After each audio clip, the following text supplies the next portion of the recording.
कार्यक्रम के लिए पहले धन्यवाद देना चाहूँगी पुरुषोत्तम जी को। आस्था फाउंडेशन के साथ मैं जब से रांची में हूँ 2018 से जुड़ी हुई हूँ, और साथ में धन्यवाद देना चाहूँगी यहाँ की प्रिंसिपल संचिता दास मैडम को कि उन्होंने मौका दिया। इतने सालों में हम इस फाउंडेशन के साथ रांची के हर बहुत सारे कॉलेज में जाके अवेयरनेस क्रिएट करना चाह रहे हैं कि देखिए आप लोग को सबको पता है प्रिवेंशन इज बेटर देन, आगे क्या है, प्रिवेंशन इज बेटर देन, कौन पूरा करेगा इस लाइन को? आप लोगों को नहीं पता ये line? Prevention is better than cure. आप कोई भी चीज बीमारी होती है, इलाज कराने जाते हो तो बेहतर है कि आप ऐसा काम करो कि आपको ये बीमारी आए ही नहीं, ये प्रिवेंशन है।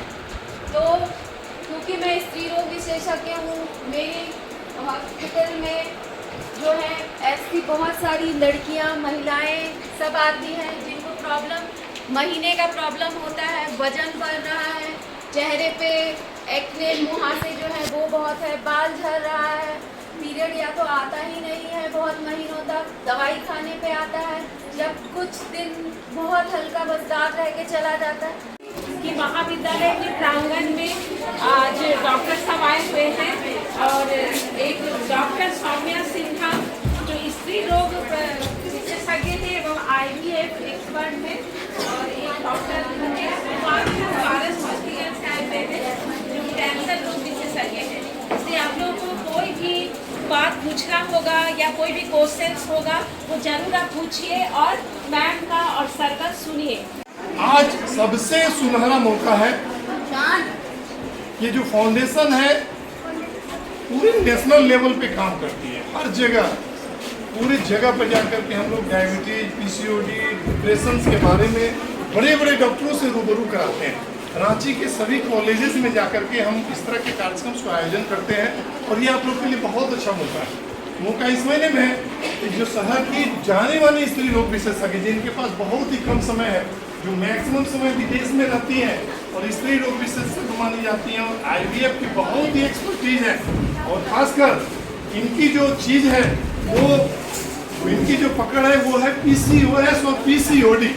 तो PCOS और PCOD क्या है, बच्चियों में ये कितना खतरनाक होता है, कैसे फैलता है, किस तरह से ये आपको प्रभावित करेगा और आगे क्या इससे हानि है, उसके बारे में सुनेंगे। चूँकि ये PCOS की एक्सपर्टीज मानी जाती है, बहुत ही अच्छा मौका है सौम्या मैम को सुनने के लिए। उसके लिए एक बार हम लोग ताली बजा दें सौम्या मैम के नाम पर।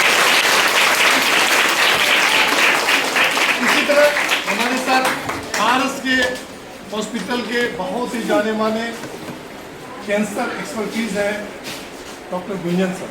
मैंने रिक्वेस्ट किया इनसे, मैंने बहुत दिन से रिक्वेस्ट में कर रखा था कि सर आप एक बार आइए, बहुत ही अच्छा लगेगा आप मेरे कार्यक्रम में आएंगे। तो नेचुरली ये कार्यक्रम देख करके लोग खुश भी हो रहे होंगे, सर भी खुश हो रहे होंगे, क्योंकि डॉक्टर्स के पास समय की कमी है, लेकिन आप उसे सुनेंगे। मेरा सिर्फ आपसे इतना ही निवेदन है कि कॉलेज का रिपोर्टेशन है, मैं प्रिंसिपल में डॉक्टर को सुनिए, जो भी questions you have to ask to the questions जवाब देंगे मैम टोटली सच्ची और बिना समय खत्म किए हुए। अब हम चाहेंगे कि हम सौम्या मैम से सुने, चूँकि प्रिंसिपल तो ऑलरेडी बोल चुकी हैं और अब क्लास भी चालू होगा आगे, इसलिए हम लोग चाहेंगे कि सौम्या मैम से सुने इस कार्यक्रम की रूपरेखा क्या है और क्यों हम लोग इस कार्यक्रम का आयोजन किए। एक बार गुंजन सर के नाम पर ताली बजाए। चूँकि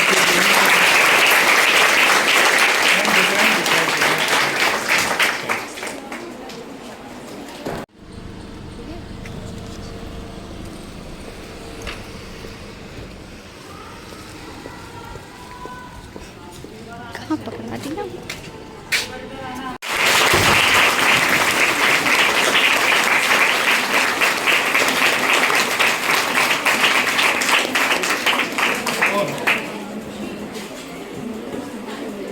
अब कुछ बच्चियां आई है, एक दो बच्चियां आगे निकल कर आइए, आप आइए। अब बेटी आप आइए, मैम को संभालिए। मैम आई है आपके कॉलेज में, आपको चाहिए बड़ी बात है रे, सौभाग्य है। मैम को समय कहाँ है, फिर कहाँ से आप आएंगे। वाह वाह वाह। चलिए मैम को, चलो दो मैम को दो, चलो फोटो दो।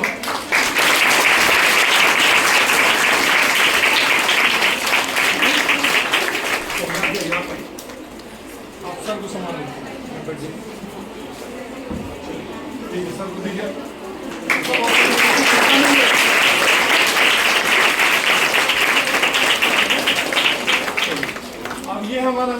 सम्मानित कार्यक्रम। एक्चुअली देखिए, एक फॉर्मेलिटी होती है कॉलेज का, कॉलेज का एक, अब देखिए सोमिया मैम या गुंजे सब क्या लेके जाएंगे, यही ना कि नहीं बच्चियाँ बहुत अच्छी थी, इतना अच्छा स्वागत हम लोग को किया कि हमारी बात को सुने। तो we are going to start our question answer before.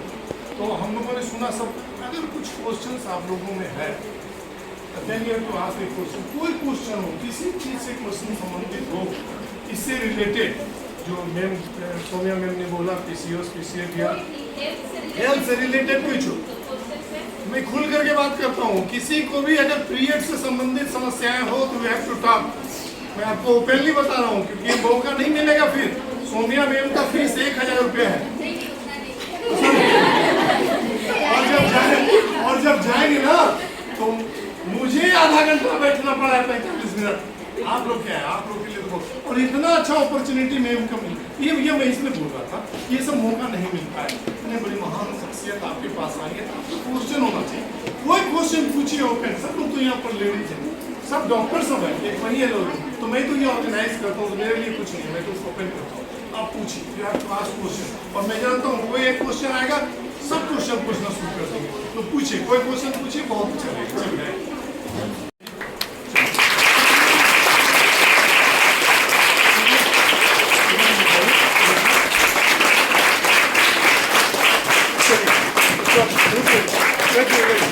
Photo में जाइए, फोटो लिखा होगा, फोटो लिखा है ना? Yes sir. आइए फोटो लीजिए। मैम सर वीडियो के साथ फोटो भी हो गया। नहीं फोटो जाइए। तो आस्था फाउंडेशन के साथ में मेरा पहला ये विज़िट है और thank you to Aastha foundation, thank you to ma'am for inviting मी।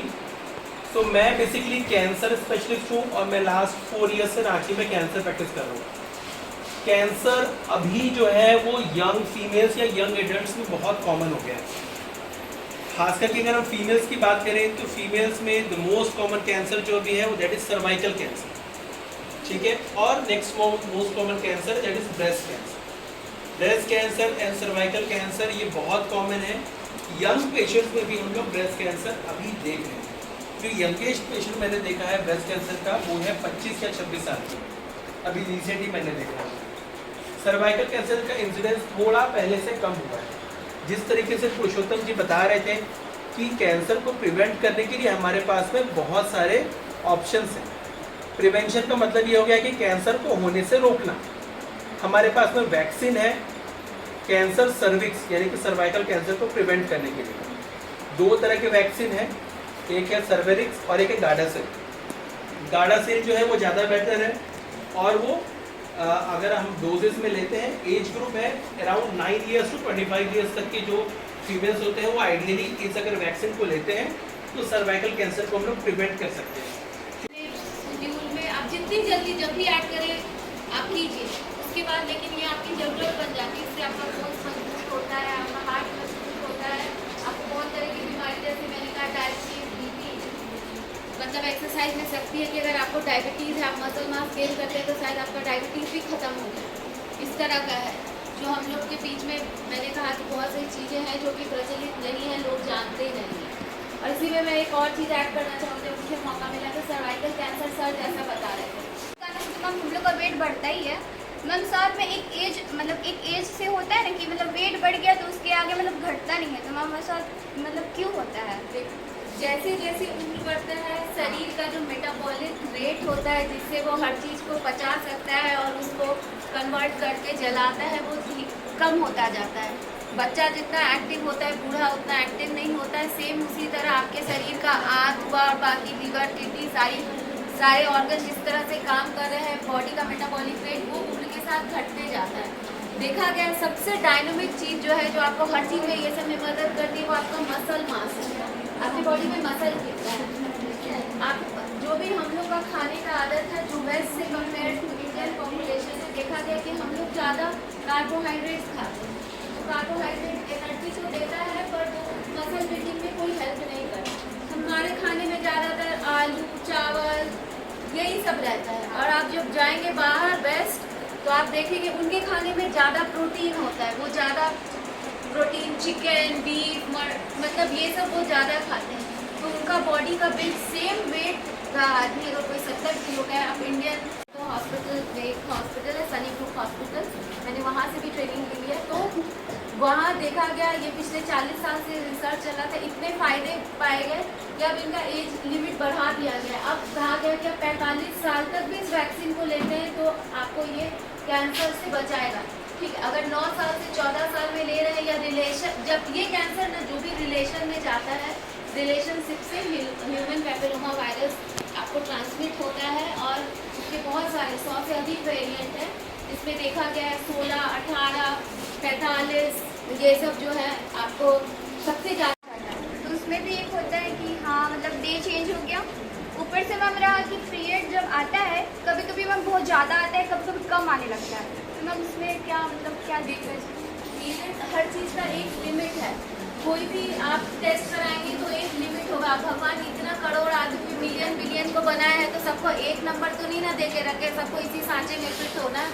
एक नॉर्मल का लिमिट होता है, तो उसी तरह महीने का लिमिट है। अगर आपको 2 दिन से 8 दिन तक आ रहा है पीरियड तो ये नॉर्मल है।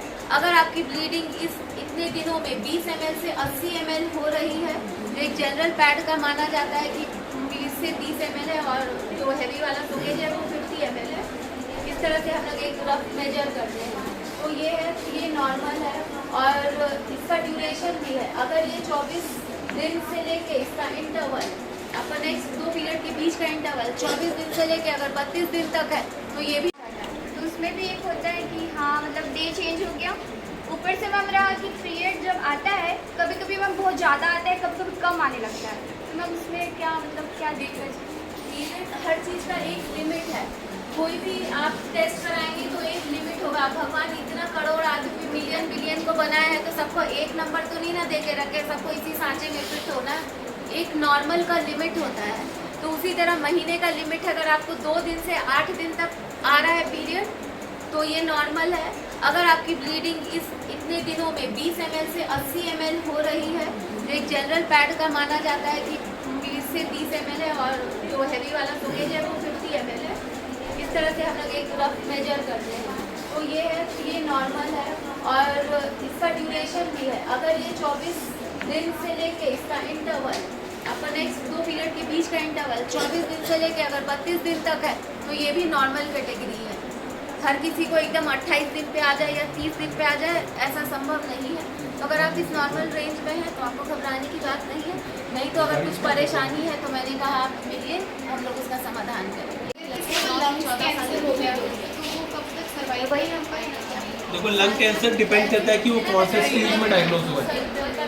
तो सारा जो भी ट्रीटमेंट है, जो भी रिजल्ट है, जो भी सर्वाइवल है ना, वो स्टेजिंग पर डिपेंड करता है। स्टेज का मतलब कि वो कितना बड़ा है या कितनी ऑर्गन को उसने फैला है। अगर वो अप टू स्टेज 3 है तो हम लोग उसको ऑलमोस्ट क्योरेबल मानते हैं किसी भी कैंसर से। अगर हम उसको सर्जरी करें, रेडिएशन दें, कीमोथेरेपी दें तो ऑलमोस्ट क्योर हो जाएगा। अगर किसी कैंसर पेशेंट को स्टेज 4 लंग कैंसर इफेक्ट हुआ है, आज के डेट में स्टेज 4 लंग कैंसर भी 5 इयर्स तक सर्वाइवल हम लोग देखते हैं। तो काफ़ी अच्छा ट्रीटमेंट अभी डेवलप हो गया। आजकल ट्रीटमेंट बहुत अच्छा हो गया है। तो जो पहले था कि कैंसर के नाम, कैंसर बेसिकली ऐसे समझो कि बॉडी में हमारे कोई जेनेटिकली मॉडिफिकेशन हो गया। जो बॉडी हमारे लिए बनाई गई थी, 1 सेल से 2 सेल बनेंगे, 2 से 4 बनेंगे, 4 से 8 बनेंगे। कुछ ऐसा मॉडिफिकेशन मेरे उस सेल में एक हो गया जो अनकंट्रोल्ड वे में बढ़ना शुरू कर दिया। इसको मैं बोलते हैं जेनेटिक मॉडिफिकेशन। जेनेटिक मॉडिफिकेशन होने का कारण कई हो सकता है, कुछ कारण हमें पता है। तो वैक्यूम खाएंगे, यहाँ के सेल्स का जेनेटिक मॉडिफिकेशन होगा, ओरल कैंसर हो सकता है। स्मोकिंग करेंगे, उस पूरे ट्रैक्ट का जेनेटिक मॉडिफिकेशन होता है, lung cancer, oral cancer, food pipe cancer, ये सब कुछ हो सकता है। अल्कोहल लेंगे, जहाँ जहाँ अल्कोहल जाएगा वहाँ पे वो इरिटेट करेगा, उस पूरे गट में आपको कैंसर हो सकता है, लिवर में कैंसर हो सकता है। तो जेनेटिक मॉडिफिकेशन जो भी आपको इरिटेंट कराएगा, कोई भी इरिटेशन, बहुत लंबे समय से अगर मेरा दांत भी अगर खराब है और मेरे म्यूकोसा को, मुंह को अगर वो इरिटेट कर रहा है लाइक सालों तक, तो वो कैंसर में चेंज हो सकता है। ठीक है, वैसे ही ब्लड कैंसर और स्क्रीन कैंसर, सर वो तो आप लक्षण बताए उसका, पर वो होता कैसे है? नहीं, बहुत सारे कैंसर्स का तो कारण हमें पता है। तो कैंसर बेसिकली ऐसे समझो कि बॉडी में हमारे कोई जेनेटिकली मॉडिफिकेशन हो गया। जो बॉडी हमारे लिए बनाई गई थी, 1 सेल से 2 सेल बनेंगे, 2 से 4 बनेंगे, 4 से 8 बनेंगे। कुछ ऐसा मॉडिफिकेशन मेरे उस सेल में एक हो गया जो अनकंट्रोल वे में बढ़ना शुरू कर दिया। इसको हम लोग बोलते हैं जेनेटिक मॉडिफिकेशन। जेनेटिक मॉडिफिकेशन होने का कारण कई हो सकता है, कुछ कारण हमें पता है। टोबैको खाएंगे, यहाँ के सेल्स का जेनेटिक मॉडिफिकेशन होगा, ओरल कैंसर हो सकता है। स्मोकिंग करेंगे, उस पूरे ट्रैक्ट का जेनेटिक मॉडिफिकेशन होता है, lung cancer, oral cancer, food pipe cancer, ये सब कुछ हो सकता है। अल्कोहल लेंगे, जहाँ जहाँ अल्कोहल जाएगा वहाँ पे वो इरिटेट करेगा, उस पूरे गट में आपको कैंसर हो सकता है, लिवर में कैंसर हो सकता है। तो जेनेटिक मॉडिफिकेशन जो भी आपको इरिटेंट कराएगा, कोई भी इरिटेशन, बहुत लंबे समय से अगर मेरा दांत भी अगर खराब है और मेरे म्यूकोसा को, मुंह को अगर वो इरिटेट कर रहा है लाइक सालों तक, तो वो कैंसर में चेंज हो सकता है। ठीक है, वैसे ही जैसे हम लोगों ने बताया कि पैपिलोमा वायरस से सर्वाइकल कैंसर क्यों हुआ, उसको इन्फेक्ट किया, उसके अंदर जेनेटिक मॉडिफिकेशन ले आया और वहाँ पर कैंसर प्रोड्यूस कर दिया। तो बहुत सारे कैंसर्स के रीजन है ना। तो आप उसको अच्छा खाना दीजिएगा और स्टिमुलेट कीजिएगा कि आप जो खाना खाए वो हड्डी उसको खींच के पकड़े। तो उसके लिए क्या आपको एक्सरसाइज करना पड़ेगा। तो देखा गया है कुछ योगा के आसन हुए, ताड़ासन, ये सब कुछ आसन होते हैं, वो स्किपिंग हुआ, जंपिंग, बास्केटबॉल खेलना, जिससे आपका लेंथ बढ़ता है। तो ये सब आप एक्सरसाइज करते हैं और साथ में एक्सरसाइज के साथ आप ज़्यादा कैल्शियम, ज़्यादा प्रोटीन वाला खाना खाते हैं तो आपकी हाइट बढ़ती है। आप ज़्यादा कार्बोहाइड्रेट वाला खाओगे तो आपका walk for life, save your life. Junk food से परहेज करेंगे, वॉक करेंगे। और बोलिए, और ये है कि हम लोग तनाव में पढ़ाई नहीं करेंगे।